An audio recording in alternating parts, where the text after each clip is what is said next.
Today was a great day for people who think diversity is our greatest strength. Central London was brought to a screeching halt so that some Muslims could celebrate Ashura Day.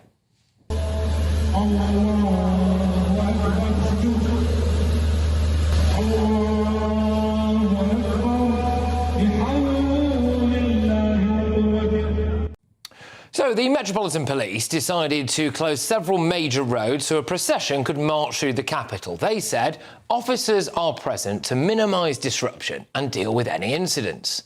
OK, incidents like this?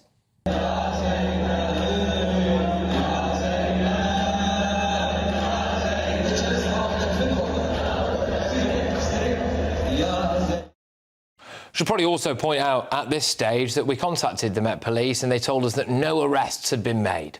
There appears to be quite a stark contrast here to how police sought to deal with people wanting to watch England play in the Euros final. They issued an antisocial behaviour order throughout the whole of the borough of Westminster, a huge area, which meant that groups of people gathering and drinking could essentially be arrested. So, just so we are clear, this stuff would be bad in Britain.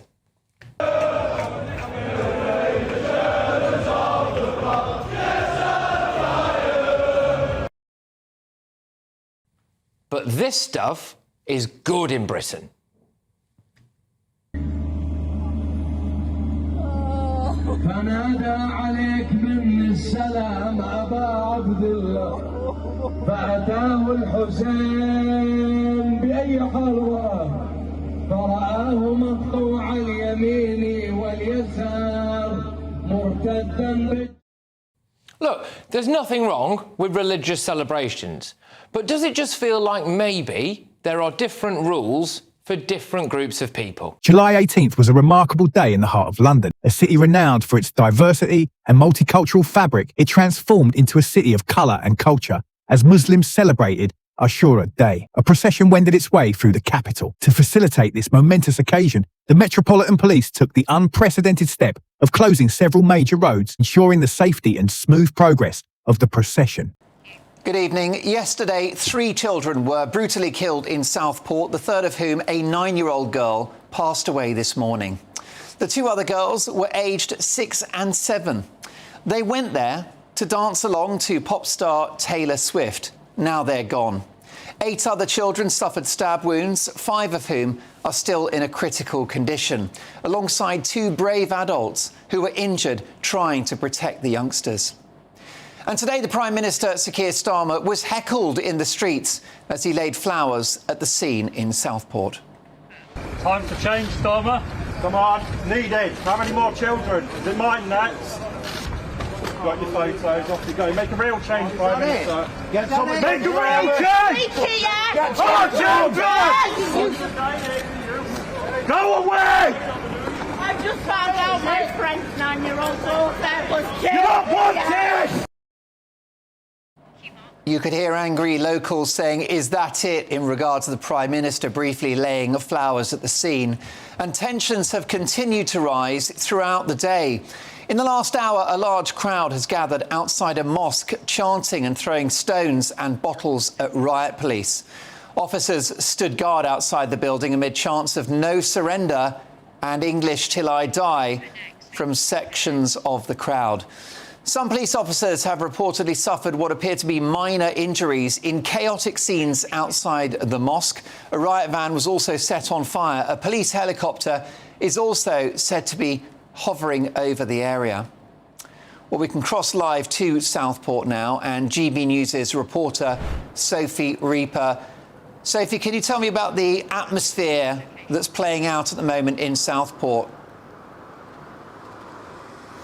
Absolutely. The atmosphere is incredibly tense here. We've had to retreat to a safe distance after things simply became too dangerous for us. Now, we've been here all day in Southport today where things have remained relatively calm. But of course, in the last hour or so alone, we were preparing to leave Southport for the day when I became aware of this riot taking place, and we had to come back in order to report on exactly what was going on. And I just want to bring in now my colleague and reporter Will Hollis. Myself and Will have been here in Southport all day reporting on this story. Will, I know both of us have seen this riot taking place from very close up. Just tell our viewers what it is that you saw. Yes, well, Sophie, what we've seen over the last 2 days is an outpouring of grief. This is the other side of it. This is an outpouring of anger. We're not far from Hart Street, which is where the tragic stabbing of 3 girls that were killed, as well as others who are still in a critical condition, took place. But we know that there are a number of protests as well as vigils taking place right now in Southport. And this was just a stone's throw away from that attack at St Luke's Road.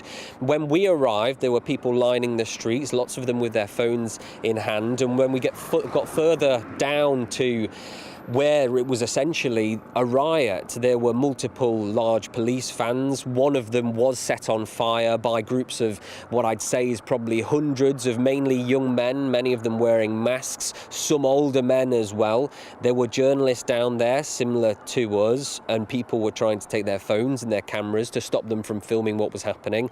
We saw people throwing bricks at police vans, and as well as dog units, there were obviously police dressed in riot gear and headgear with riot shields, and some of those police were covered in blood. We've just had a statement from Merseyside Police. This is the Assistant Chief Constable Alex Goss, who says it is sickening to see this happening within a community that has been devastated by the tragic loss of 3 lives. Now, what the police say is that at around 7:45, a large group of people believed to be supporters, and they're very clear in this, believed to be supporters of the English Defence League, began to throw items towards a mosque on St Luke's Road. That's just where we were, where that riot is taking place, Sophie.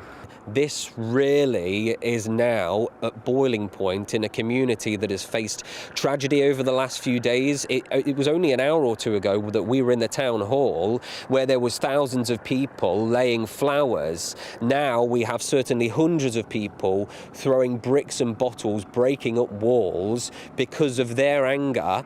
But the police as well have said that they think that some of the people that are here rioting in Southport tonight are from different areas, not from here. A stark contrast emerges when we juxtapose this event with another, a sporting spectacle of national significance, the Euro 2020 final. As England reached the pinnacle of their footballing journey, the atmosphere was electric, anticipation palpable. Yet in a decision that raised eyebrows and sparked controversy, the police imposed an antisocial behaviour order on the entire borough of Westminster. A vast expanse of the city was effectively placed under lockdown, restricting public gatherings and consumption of alcohol.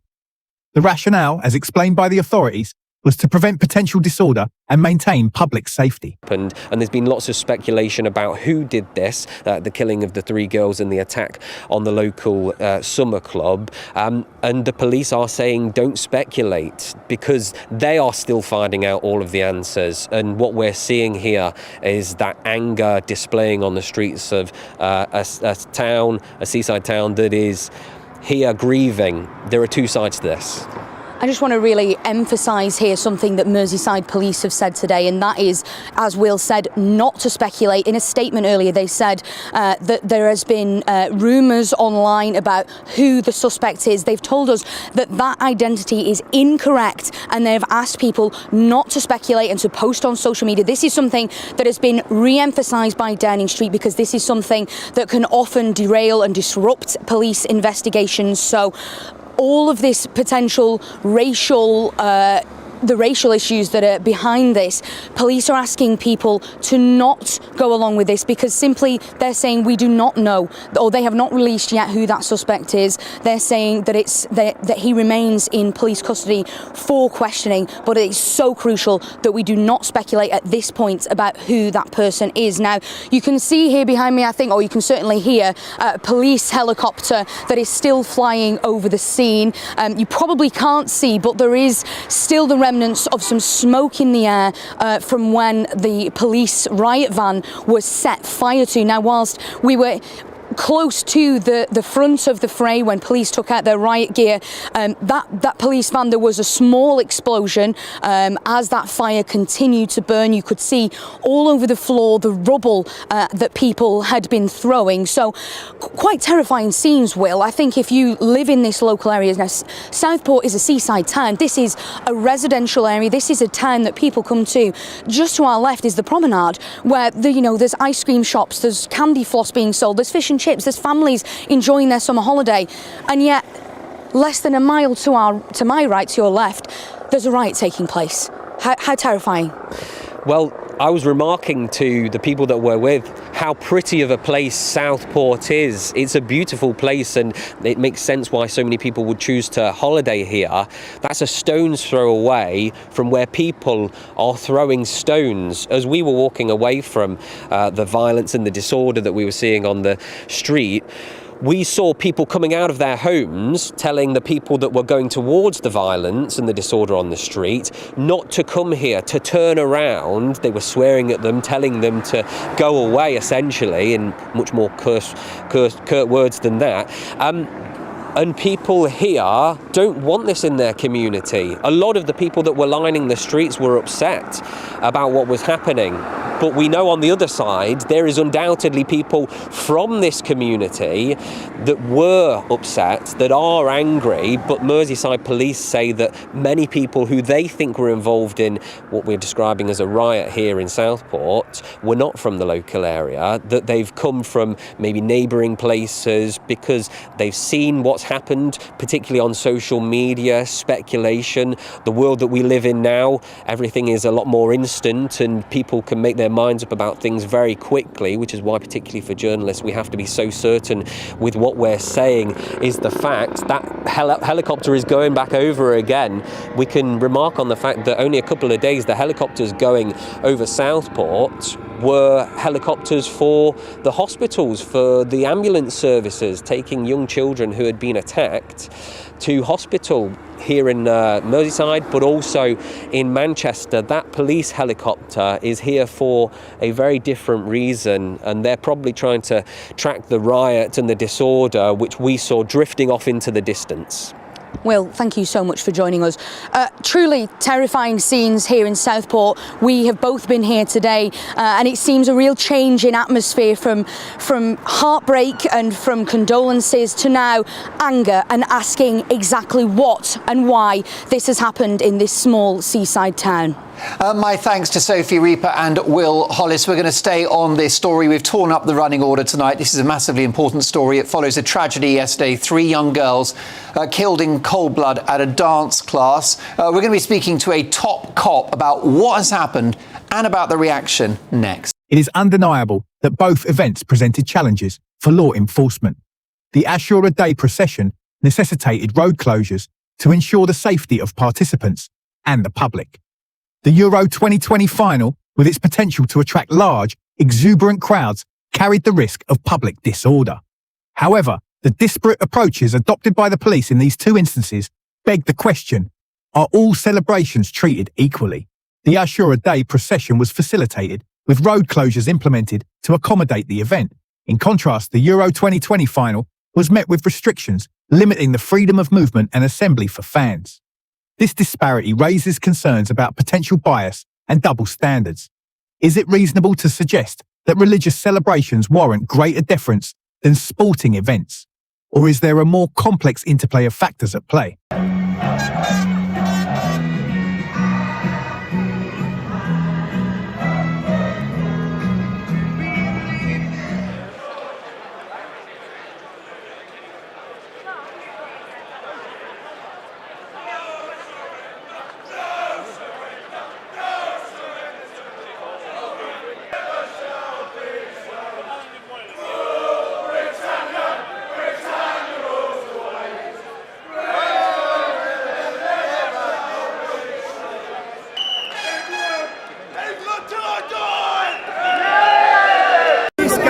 Patriots, Europe has seen, and it's happening in Great Britain. Okay? Get your people organised, unify your countries. Enough is enough. The line in the sand has been drawn. We're being replaced no longer.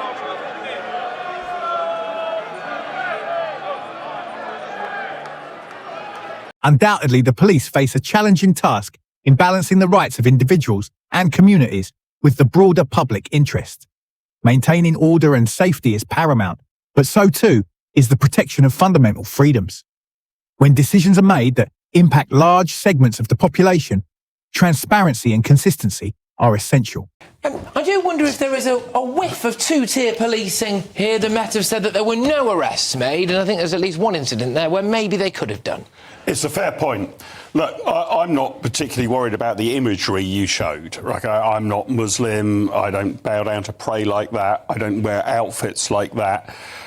You did show one image of a chap atop Marble Arch Tube Station waving a flag. I'm wondering if that was an England supporter waving a flag on Sunday, whether he might have been hauled down and arrested for trespass.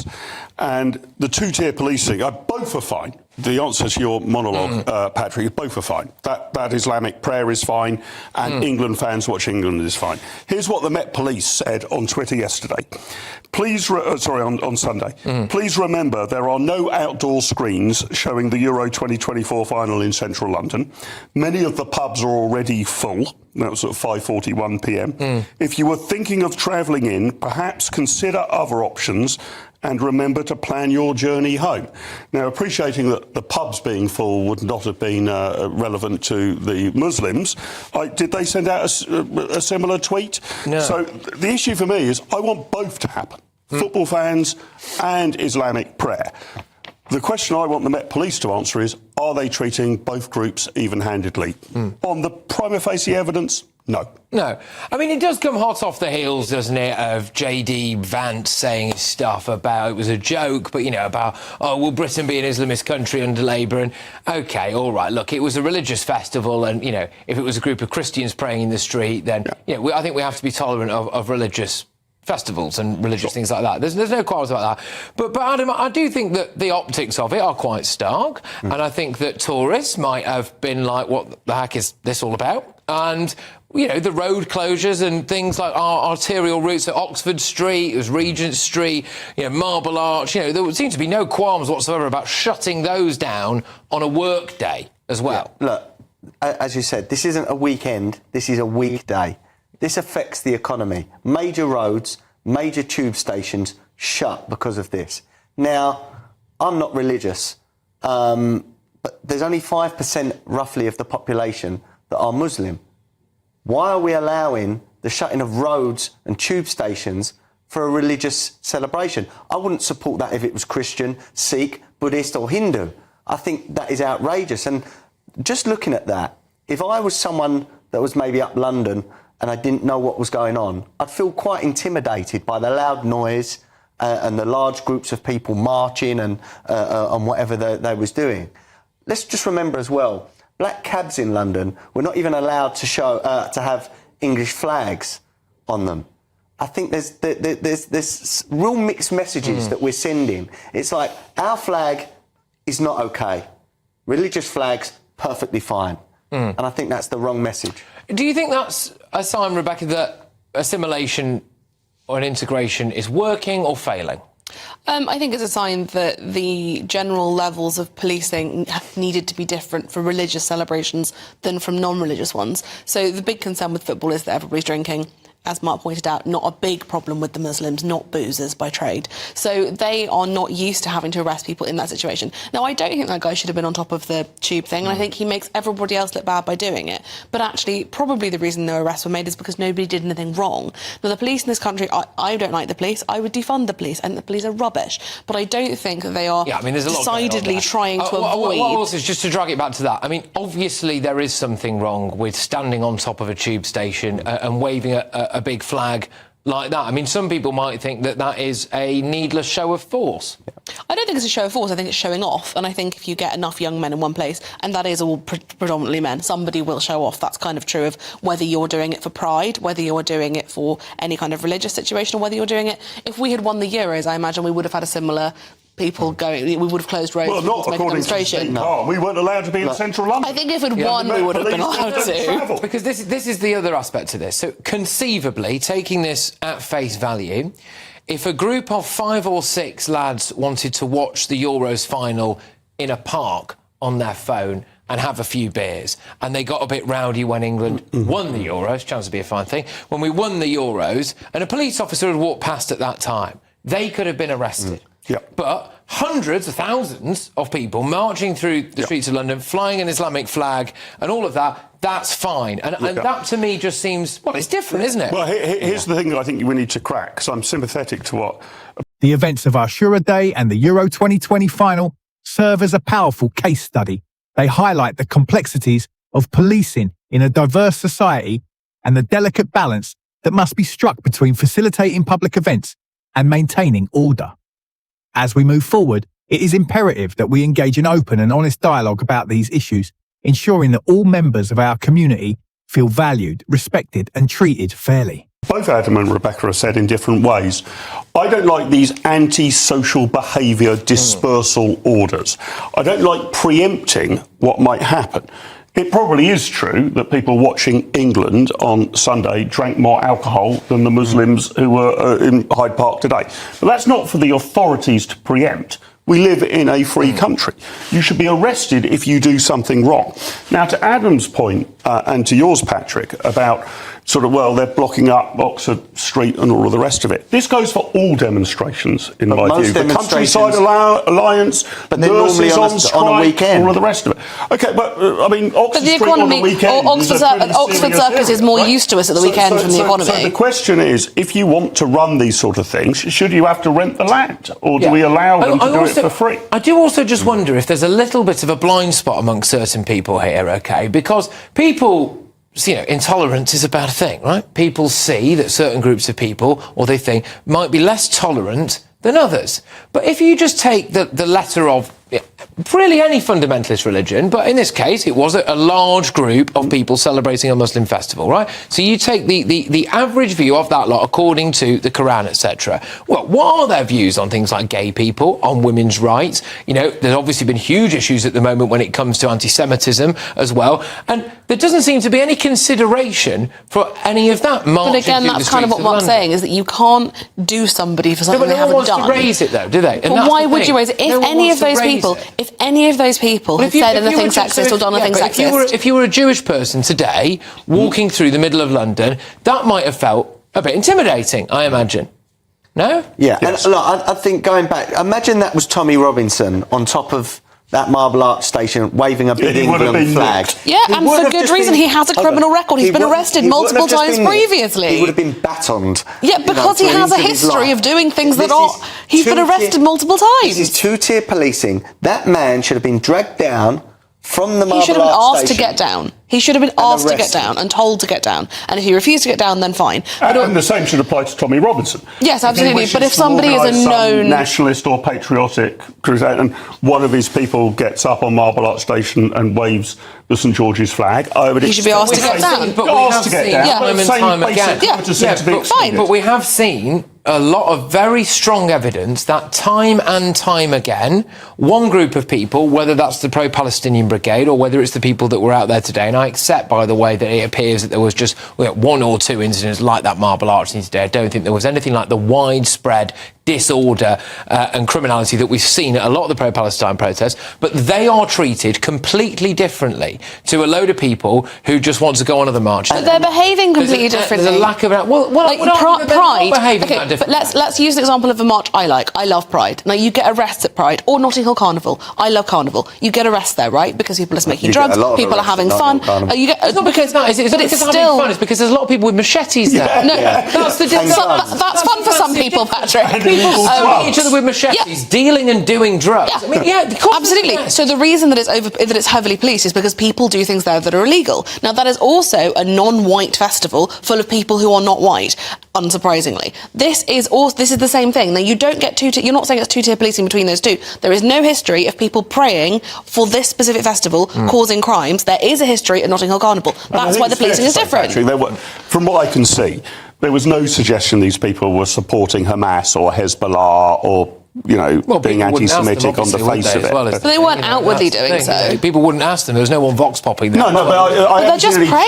chance of destroy Israel or anything like that. My main issue here is that for a religion that is only sort of followed by maybe 5% of the population, we are shutting major roads and major tube Well, stations it's more of London to than allow 5%. them to do this. not- that is my issue with But that. so- I think it's unnecessary and I think it's wrong. But it's not 5% of London, it's more than that in London because more Muslims live in London. And also, I would say they probably shot less than 5% of London. Well, look, it's Privatise it. If they want to hire Hyde Park, pay the fee. Look, it's an interesting topic. Again, I will say, you know, we went to the Met Police. As far as they're concerned, they're saying there was absolutely no criminality at this particular thing today. Or do you want to emphasise that? I know, and there were no arrests. I've said that a couple of times now, and you know, this is part of it. It's more of maybe an optics thing. Maybe some people feel uncomfortable with it. Maybe some people just need to get on board with it. But hey, here we are. It's certainly divided people, and it's divided us here, and it's good to have the conversation, I think. But anyway, Only through a concerted effort to understand the perspectives of different groups can we hope to build a society that is truly inclusive and equitable. The challenge lies in finding common ground, fostering mutual respect, and creating a framework that allows for the celebration of diversity without compromising public safety or individual freedoms. Let me know your thoughts in the comments below, and for more content like this, be sure to subscribe to the channel.